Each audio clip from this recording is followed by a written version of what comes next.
I get going? Thank you everyone for attending today.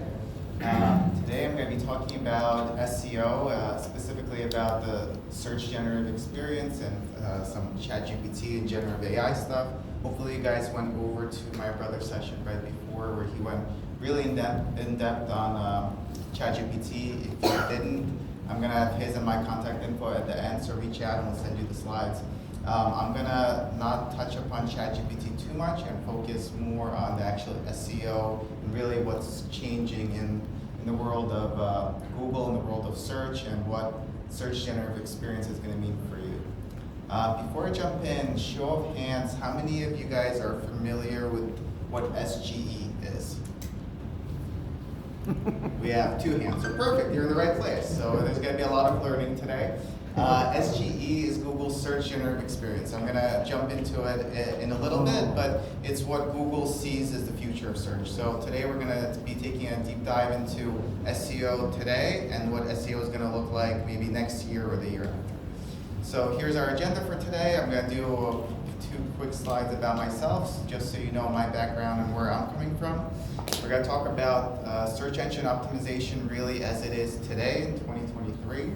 And then we're going to talk about the search generative experience and really what it's going to take to succeed in SEO in 2024 and beyond, which is obviously what hopefully all of you are here to learn and do. We want to be successful not only in today's Google and SEO world, but in the world that's coming very, very soon. And of course, there's going to be a Q&A section at the end. I'll make sure to save some time for your questions. All right, just jumping in. So a little bit about myself. That's a picture of me back from 1991. I've been involved in the tech space for a very, very long time. I started my first company, T35 Hosting, in 1997, which actually predates the founding of Google. So literally been involved in the space before Google became Google. So later on, Backlink Build's actually my brother Mike's company. He founded in 2009. And we really merged our portfolio of companies and started Smart Sites in 2011, which is, time really flies. It's 12 years now, so it's been a while. It's 11 plus years. We changed it 12 years.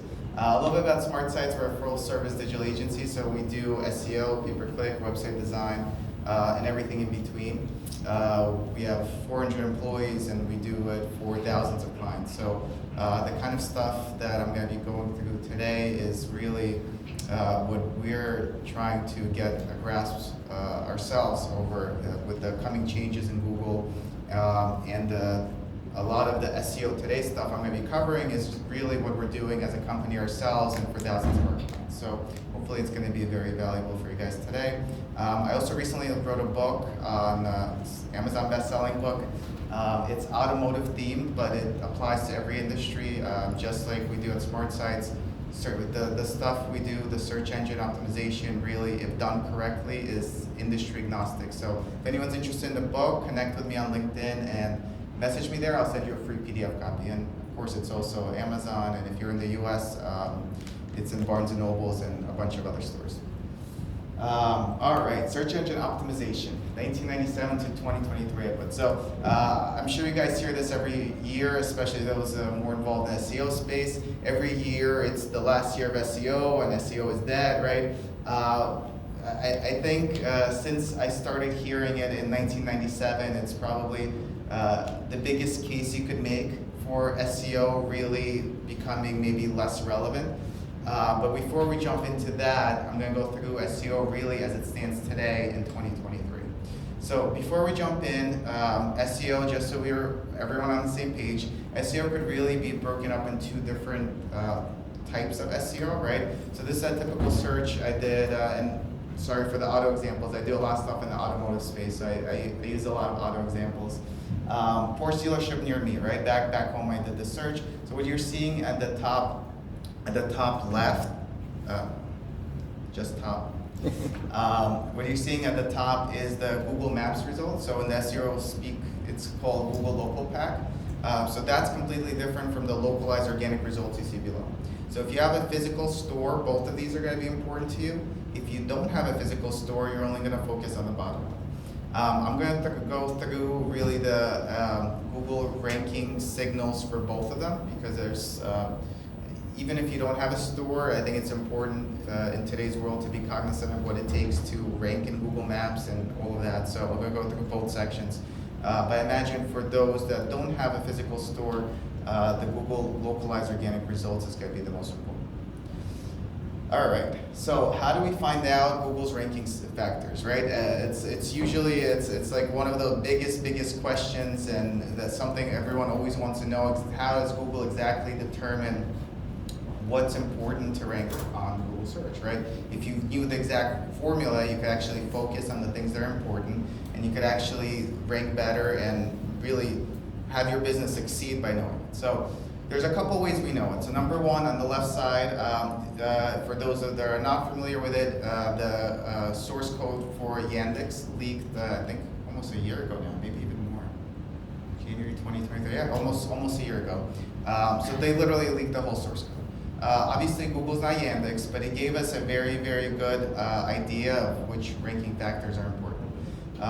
It's also, I think, you could also say that where Google is today is probably a couple of years ahead of where Yandex is, let alone the older algorithm that was leaked, but it also gives us a lot of very important data points. So for those that are really interested in this stuff, I want to take a deep dive. If you search online, there's a lot of places available that give you the whole dump. You could see all the, I think it was leak revealed, 1,922 ranking factors, right?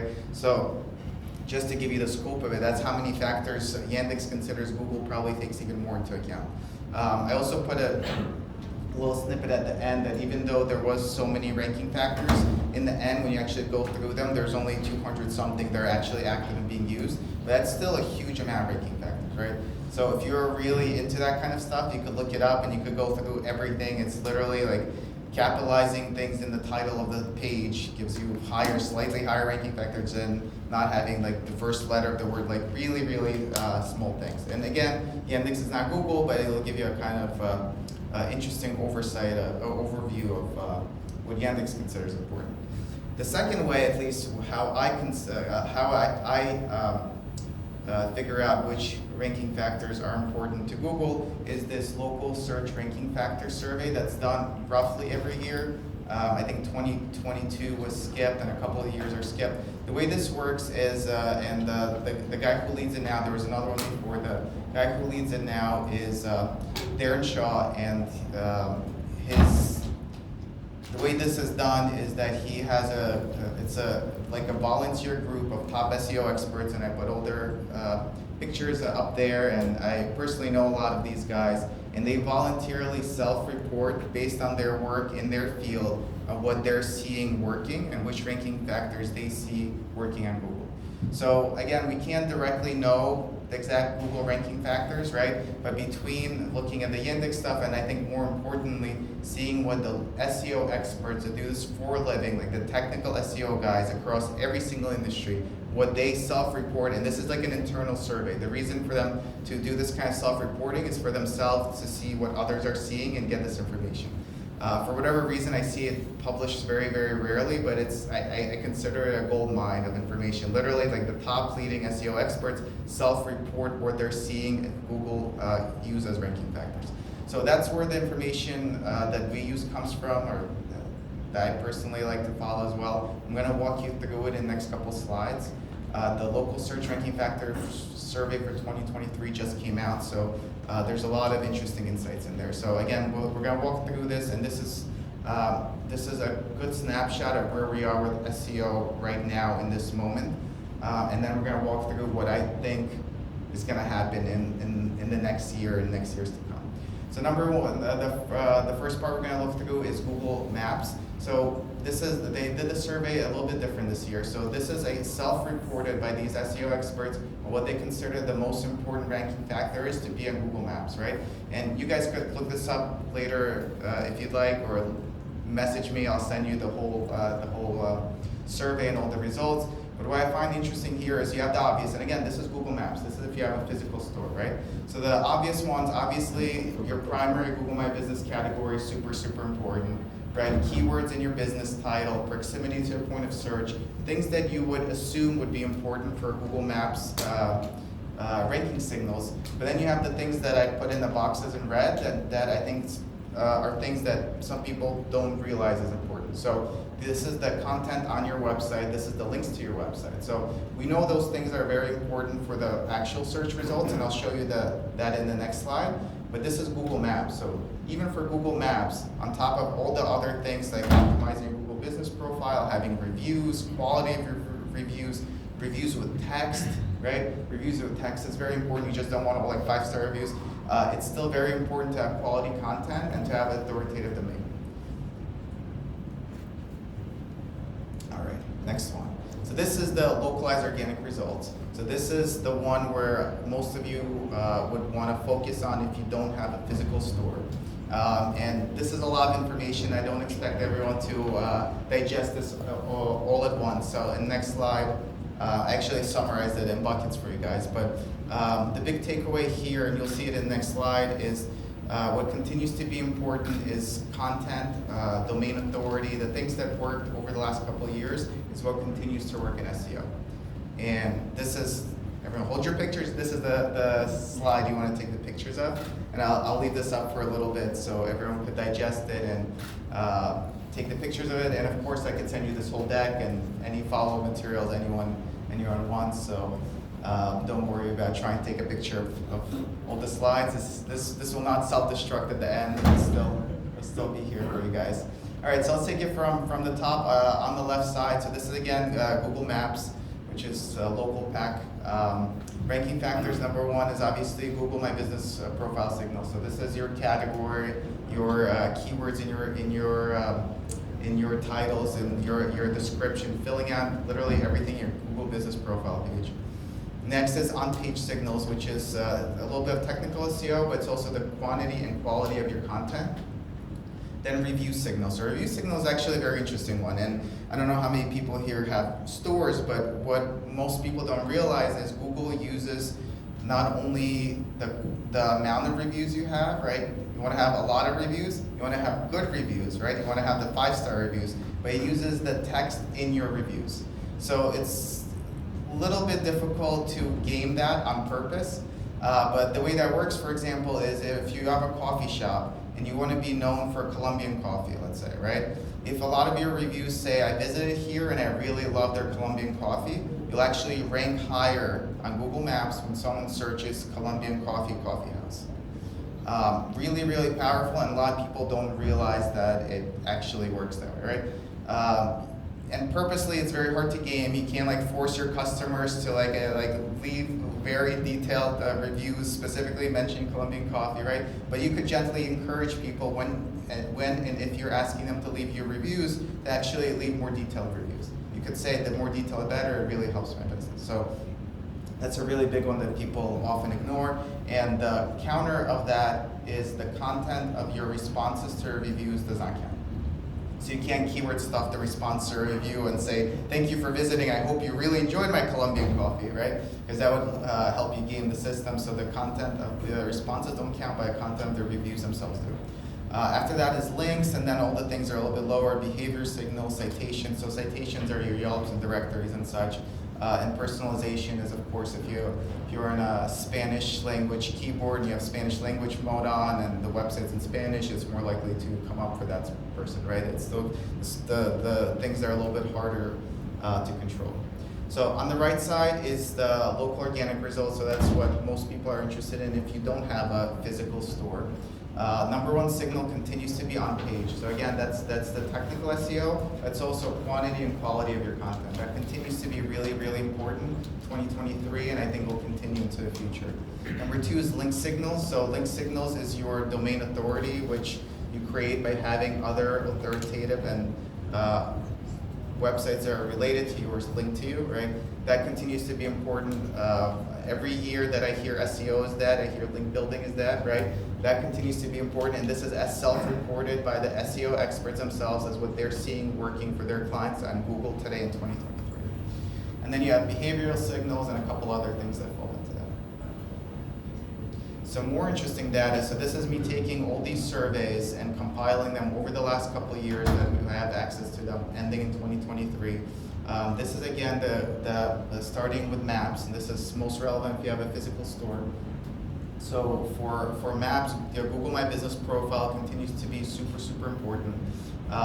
Only taking a dip now in 2023 by a little bit.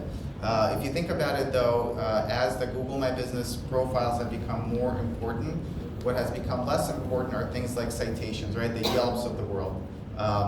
Yelp 10 years ago was a lot more important in general and to how well you ranked on Google Maps than it is today.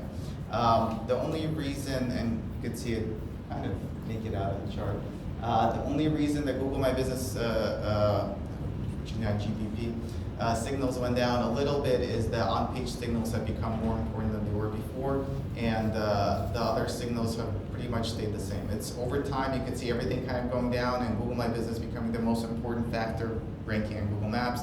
Kind of makes sense. 5-6 years ago, Google My Business wasn't a big deal. I know a lot of physical stores 6-7 years ago that didn't even have it, right?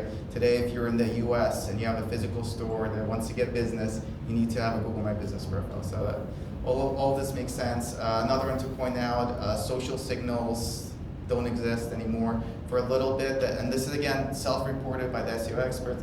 For a little bit, social signals contributed to your rankings. That was around the time where Google had their social network, right? That doesn't exist anymore. But today it does not help you in any way. So that's a popular question I always get. If I create a TikTok account, an Instagram account, will it help me rank better in Google? It will not, as reported by the SEO experts. So don't blame me. Same for local organic rankings where social signals are nothing, obviously. What's interesting to see here is on-page continuing to be more and more important, right? And then the second one's links. And you can see this all throughout. We have 10 years of data now. Over the last 10 years, by far the most important factors to how you will rank on Google is literally the content you create and your authority, meaning what websites link to. It's really as simple as that. Obviously, you want to have technical SEO. You want to make sure your website's optimized to be found by Google. You want to have some citations linked to you and be consistent, right? But if there's something to work on a monthly basis, it continues to be creating content and getting websites to link to you. Really as simple as that. And I know a lot of agencies sell SEO as a mystery product. Pay me $5,000, I'll do some mystery stuff and something will happen, right? It's really not that complicated. This is, again, ranking signals as reported by the leading SEO experts internally to share with each other. All right, ChatGPT and SEO. So Mike covered this in much more detail than this in the session before. Again, if you didn't see it, let me know. We'll hopefully have the video of it and the slides at the very least.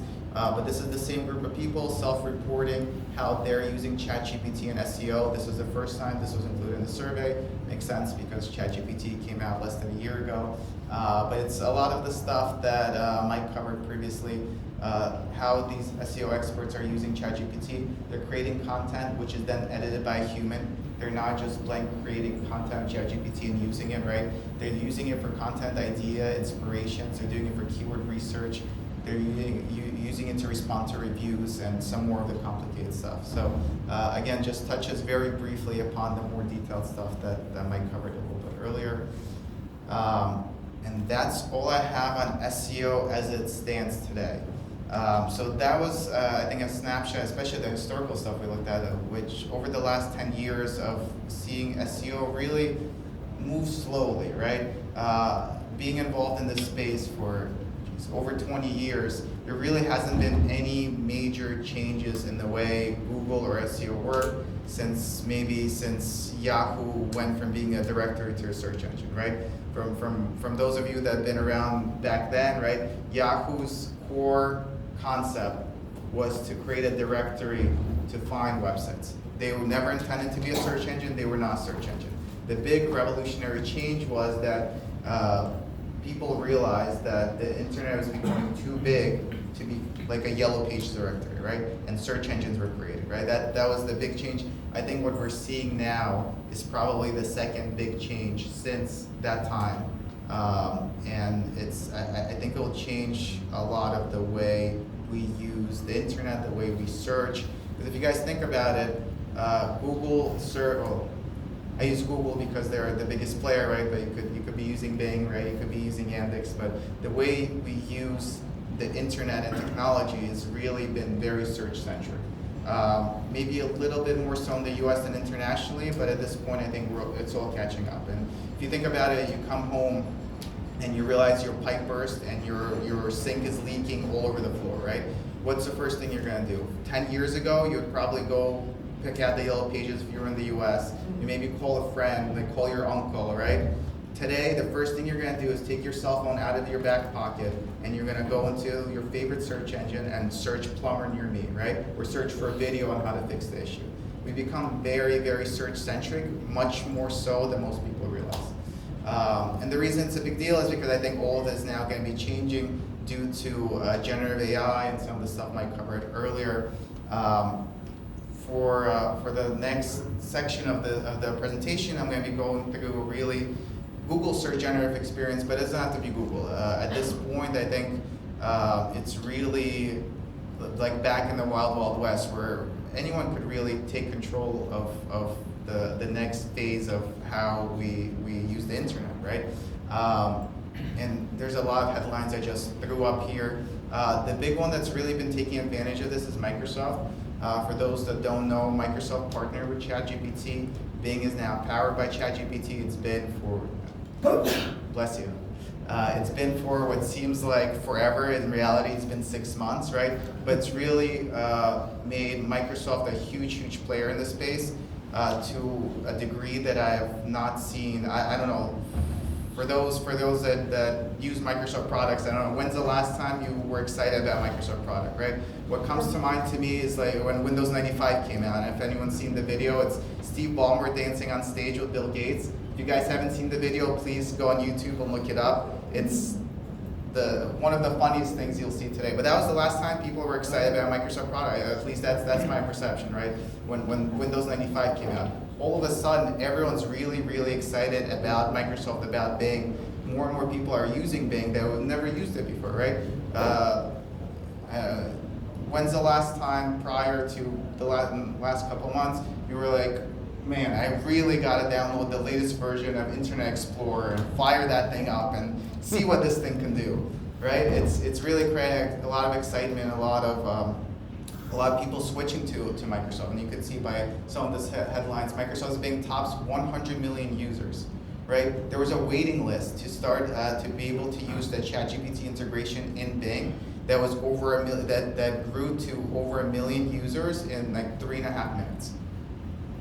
This is really, really powerful stuff because not only is change coming, but people are embracing it really, really quickly, right? And the change I'm talking about, and I'll jump into it in the next couple of slides, is really moving from searching something and having websites come up to searching something and having AI help you answer questions, right? And if you think about the concept of how search and the internet and everything works, right now everything's very search-centric, and it's a ecosystem that exists around it, right? When you search something, you have paid ads that come up that Google makes most of their money from. If you look at their profit line, it's like 98% from that, right?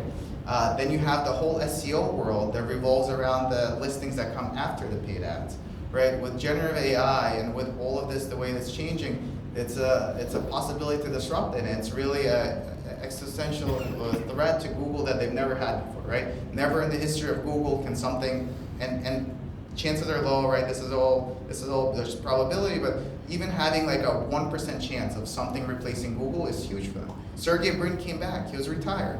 He was living on an island. He was living on an island, and if you look up the headlines, in February they brought him back. He came back from, he was like retired, permanently retired. He came back to take control of the situation because he saw all these headlines of really all this change. So on the next slide, I wasn't going to show it, but since not a lot of people know the search generative experience or have heard of it, I'll show you the video that Google came out. Google came out with this, I think, literally right after all these crazy headlines of Microsoft dominating this and that, and Sergey Brin flew back, and I'll show you the video of what Google sees as the next phase of search. You could already opt into Google to the search generative experience. You could actually be using this right now. It's in beta. It's gonna come out, they're saying, by the end of the year. So this is all coming very quickly and very soon. And here's the video of what they're seeing. This might be loud, this might be not loud enough, but let's see. Action. Not loud enough. Action! Yeah. Loud enough.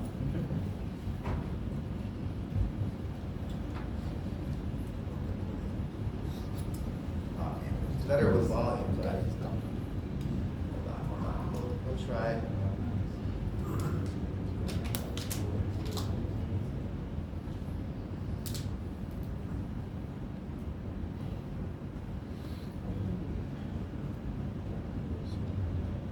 I'm going to start again. We're going to have no audio, but you guys will pretend there's an upbeat, happy music playing in the background.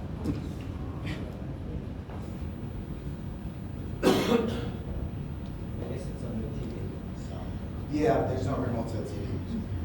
I think there's a speaker next to the TV. You can raise the volume. It's a good idea. No. It's a good idea. They're not saying anything in the audio. It's just upbeat music playing. Happy upbeat music. Okay.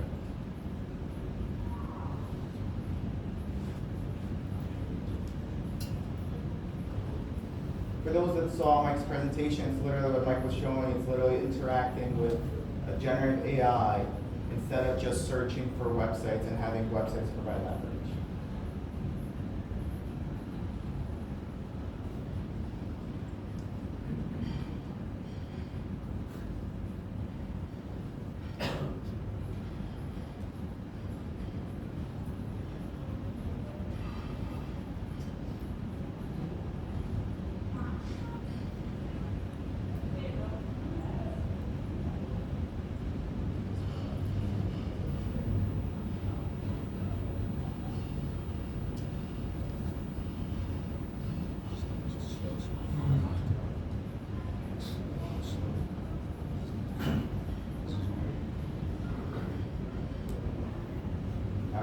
We may through it without the music. It's definitely not the same, but so for those that didn't follow the slides quickly flashing around, this is where Google sees the search generative experience. And again, you can sign up for the beta and start using it. It looks exactly like this right now. What do you guys see that's a little different than the search experience used today? I'll answer my own question. You don't see paid ads, right? There's no paid ads in this results, which is how Google gets their money, right? And there's almost no organic results, right? So this is the big change that's coming, and again, you could already use the beta. Beyond the shock factor of seeing all of this, I have my notes on it. Beyond the shock factor, I think Google really had to come out with something extreme, given that 100 million people are using Bing all of a sudden, right?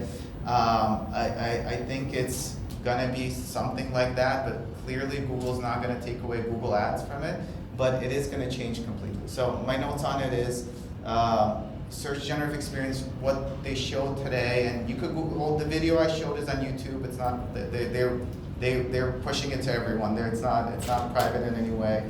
Some of the pictures of the search generative experience you could also see, and you could sign up for the beta and start using it. But I think the way it is today is not going to be the way it's going to be when it's released 2-3 months. I think that's obvious to everyone because Google's not going to get rid of ads and such, right? But I think it is going to be the biggest change in search that's ever happened, right? So that for sure is coming and for sure will happen. There's no question about it. As you guys saw from the image, other than obviously ads not being there and such, ranking in the top few spots will become much more important than it was before, right? Right now, like if you're on page 2, you get, it's a joke that like where do you hide dead bodies on page 2 of Google? I don't know if you've heard, if you've heard that one. No one goes right past page. The first page with these kind of results, no one's going to go past this response, right? Once they get a response and they get the recommended links to click from the generative AI, they're not going to go past it. So ranking in the top 2-3 spots or whatever Google will use for this is going to become much more important than before. Authority and search intent will become vital. So the search generative experience and any generative AI is trained to corroborate responses with high quality sources, right? So when you ask a question and the generative AI, whether it's ChatGPT or Bard or whatever you use, when it answers it, it's getting the information, especially if you're asking about current things that not necessarily in its core database. When you're asking about information, it's getting it from other reputable, high-quality sources, right? To succeed in the search generative experience and have your content being pulled into the results, you have to create the high-quality content and become a high-quality and highly authoritative domain. So there is to it. Websites that are not authoritative or have bad content, Google already, right? Every single algorithm they update, they try to get rid of the shitty websites from search, right, to make a better experience. This will get rid of them completely, right? They're not even going to get residual traffic. Number 4, certain search results will be impacted more than others, right? It makes sense, and I'll go through some more example after that. Generative AI and the way especially Google will use it is going to be more commonly used for things that have a definitive answer, right? If you ask what's the best barber to go to, right? If there's no definitive answer, it's not going to use generative AI, and it's going to use Google Maps and other information. So it's going to be most impactful on things that have a definitive answer. Websites that revolve around that kind of content are going to suffer the most, right? Because generative AI will start replacing some of the traffic they're getting now. So it's going to be a lot more impactful on certain industries than others. Also, and this is part of a lot of the stuff Google's been coming out with, there's certain categories that said it will not use generative AI, right? Of course, this could change in the future, but today this is their stance, and this is both in the beta product and what they're going to plan to release by the end of the year. So navigational queries are not going to be generative AI. Recipes, interestingly enough, they said will not be in generative AI. So recipes feels like a category, just like, right, there's so many recipe websites, right, and they will get so much organic traffic, but Google said they will not touch that category. So adult searches, they said, will never be part of generative AI. So any kind of adult search or anything not safe for work, they said generative AI will never touch that query. Searches related to health and financial issues, they said will not be generative AI. News, current events, and as it happens searches. So if someone just passed away and you ask it what he passed away from, right now, I guess for reasons that it's just moving too fast for him to be verifying their information, they said they won't touch that. Quick answers, song lyrics, weather, sensitive queries, anything related to things that they don't want to be involved in answering, right? Like if you ask like what's the gender identity of a specific person, like Google doesn't want to be in that game of determining gender identity. So sensitive things it won't touch, and anything that doesn't have a short definitive answer. So if it's a question that there's not an easy like yes, no, this is the date, this is the number, it will not touch. So although search will change significantly, it's as you can see there's still a lot of it that's not going to be impacted. So succeeding in 2024 and beyond. So I think just summarizing everything we went through, focusing on building domain authority, I think will become even more important, right? As you guys saw, link building and domain authority has been more. Not only is it one of the top ranking signals, but continues to be more and more important, right? I think it's going to become even more important. Google's not going to trust low quality content and low quality domains in their generative AI results, right? And as generative AI starts using more and more information and coming up in more and more search results, you really need to have a domain that's high authority and really follows Google's guidelines on, used to be EAT without the extra A, and then throw an extra A in there. Experience, expertise, authoritativeness, and trustworthiness, right? Those are and this is not me putting this together, this is Google's guidelines that they put together. They say how to create content that ranks, follow these 4 guidelines. So with the generative AI, this will become even more important, right? Because before, if you didn't follow it, you would still rank, maybe you wouldn't rank as well, you would rank number 8 or number 9, or some of your content would rank sometimes. If your content is something that generative AI will be using to pull in the information, and you're not top 3 and following all of this, it's just not going to get any traffic at Another thing that's going to become, I think, more important as all of this rolls out is to cluster your content. Instead of having, so best practice back in the day would be to have like one how-to page on how to do everything, or like the ultimate guide. How many times have you seen that in search, right? You search for something like how to fix my broken pipe in my sink, and the ultimate guide to fix the broken pipe in your sink. The way search is moving into, especially with generative AI, it's going to be really segmenting your information, and instead of having ultimate guides, having very specific questions and problems you're trying to solve, right? You could even think of it, let's say you think generative AI won't touch your industry, you don't want to do anything about that for a little bit. Even think about voice searches, right? Voice searches ask, when you ask Alexa or Google Home, whatever it is, when you ask it for something, you don't usually ask it to please give me the ultimate guide on how to fix the broken sink, right? You're going to ask, I need the specific pipe in this metal pipe, not the plastic pipe. How do you fix the metal pipe that's connected to this kind of pipe that's leaking, right? So you really have to start thinking that way, obviously for voice searches, but also for generative AI. You really want to cluster your content about very, very specific topics. And start breaking down the content even more so to answer very, very specific micro guides for individual topics, subtopics, and really, even as you create the subtopics, you should be thinking about how else can I split this up, right? I create a guide to fix the specific pipe and specific sink in kitchens, right? But then I should split it up into different metal types, right? You want to go as micro as possible to be able to actually succeed in the way all of this is going to work.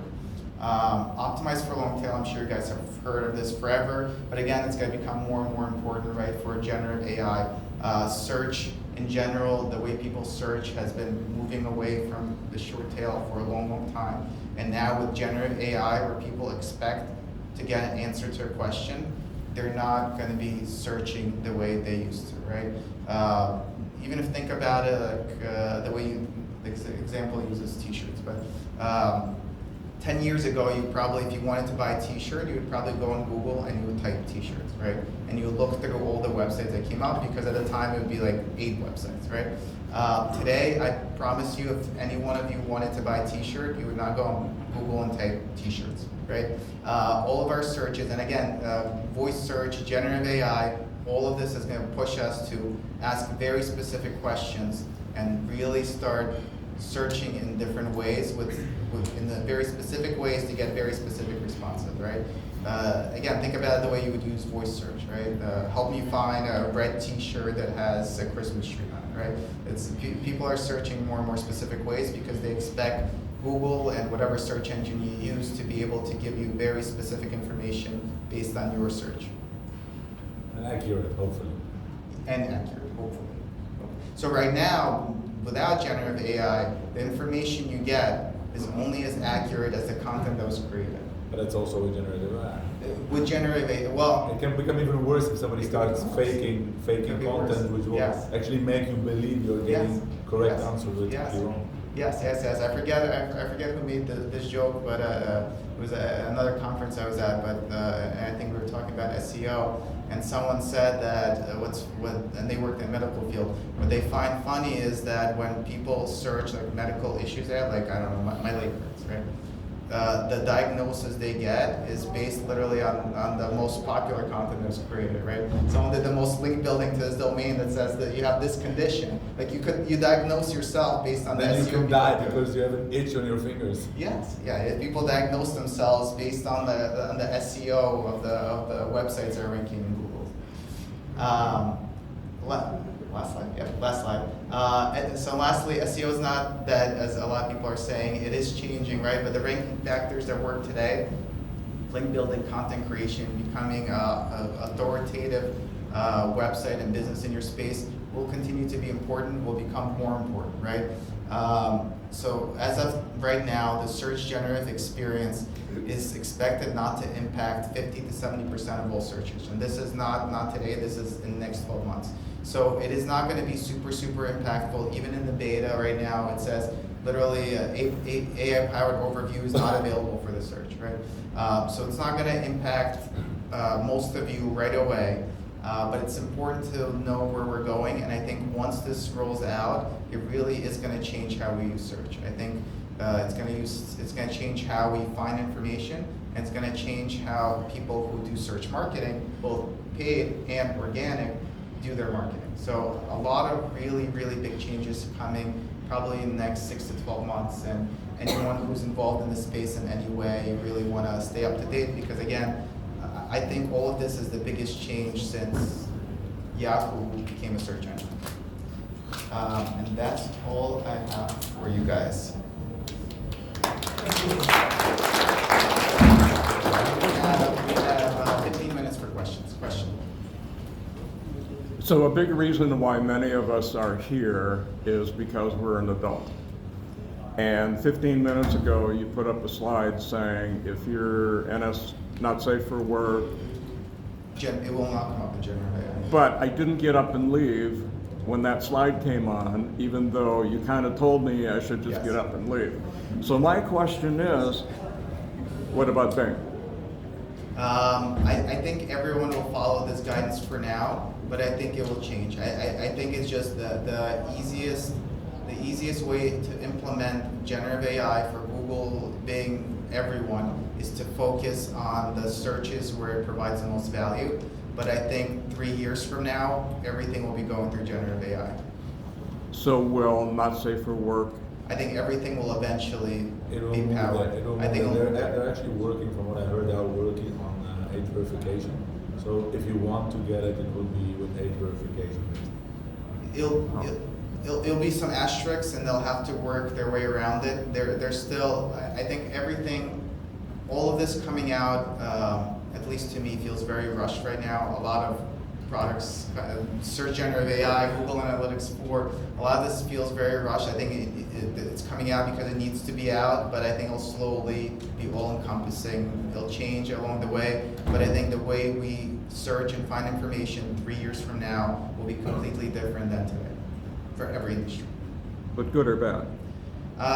Depends if you're able to adapt and adapt to new algorithms and be able to advertise in new algorithms. It's good for people like you who are here learning and getting ready for the next phase. It's bad for people who have their head in the sand and like nothing will change, I'm good forever, and then it doesn't work out too well for them. It worked very well for Yahoo.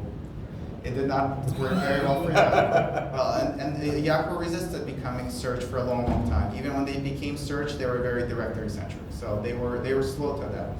Yes? And that's, we might also be looking at the wrong company, because everything points to it. Google is very scared about bad press. So all the stuff they're not doing is not because they cannot do it, but because they're scared of bad press. So there's opportunity for other people to jump. There's the biggest opportunity to disrupt Google's search monopoly in the history of Google. And it doesn't have to be big. It's like in the last 10 years, so many, you have DuckDuckGo who went all in on privacy and actually gained 1/10 of a percent market share. There have been people who tried, but the opportunity wasn't there, right? No one's gonna on their mobile device switch from Google to some people did, but not a lot of people will.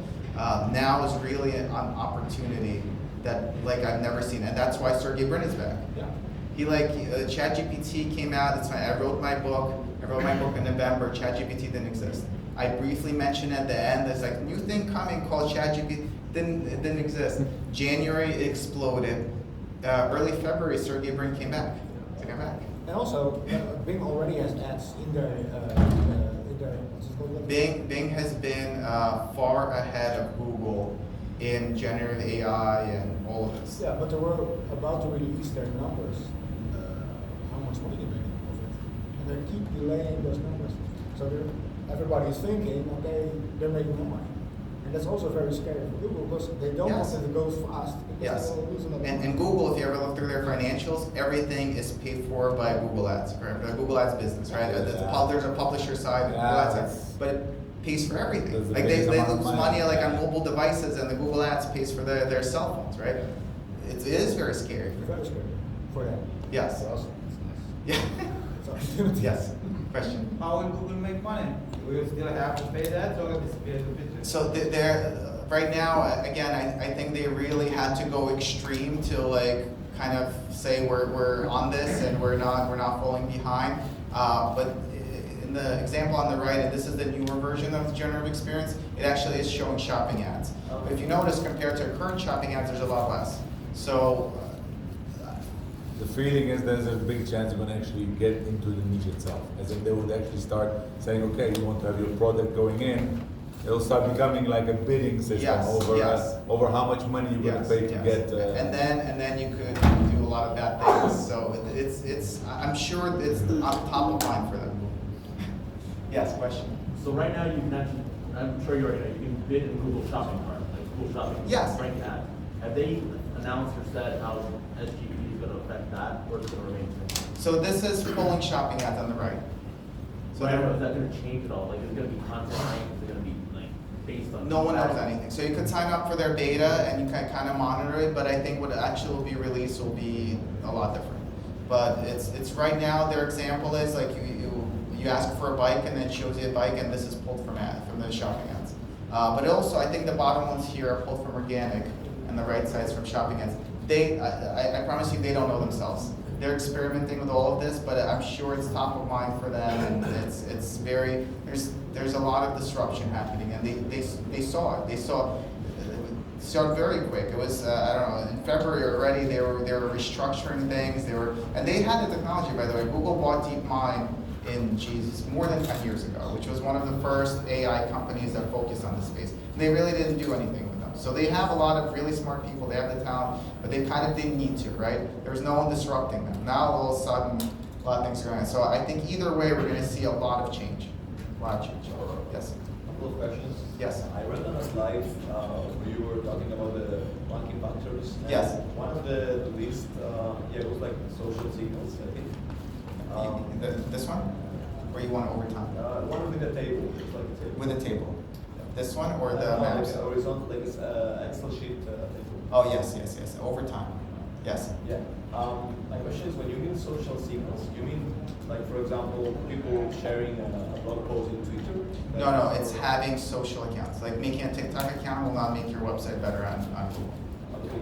So my question is because I've heard like from some SEOs and stuff, I've been trying to learn the fact that if you send something like they call, I think, like social traffic or something like this, like through a Twitter link or something like this, that's something that can actually help to make Google understand that people are sharing that. So that falls under social signals. So the consensus right now from these lovely 60 folks is that it doesn't affect it. And you could go through, if you message me, I'll send you their whole survey. They rank all of it. It might be a small, let's put it this way, even if it is a ranking factor, which it could be, it would be like fractions of a percent. Like that's not something. For generative AI, I think it will be irrelevant at all. They'll build a mechanism which actually the model itself actually makes a decision what is nice, and then your results Yes. pretty become irrelevant to what Yes. you actually. Which is a huge change from today. It From pretty today, much, it's it based pretty on much like, kills everybody who is basing himself on building a lot of articles and making right. traffic over. It becomes irrelevant. And the industry has certainly changed over time, but very slowly, not like the last 6 months or the next 6 months. Yes, question in the back. You mentioned authority sites are getting more and more important. So Yes. And also you mentioned the domains. Can you elaborate a little bit on your latest insights on how the new top-level domains do versus .com? Yeah, so that's a big one. So I into that for the future with the new. Yes.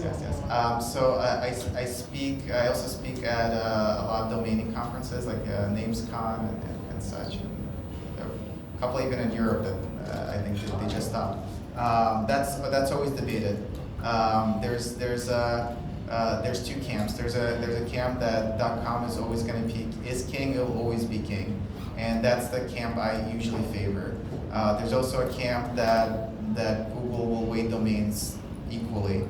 I think in the past it was .com is always king, right? But I think it's becoming less and less important. I think in the future world of generative AI and all of this going on, will Google care if you have a .com or .net? It will not.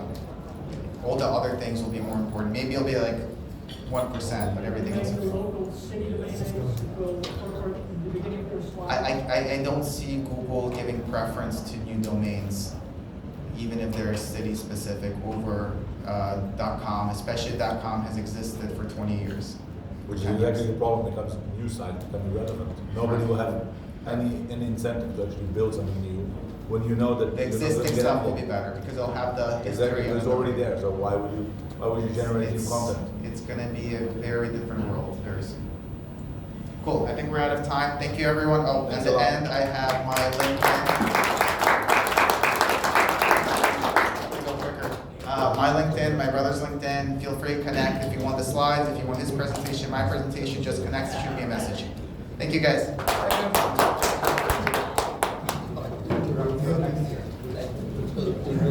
The rest of your life. Yes.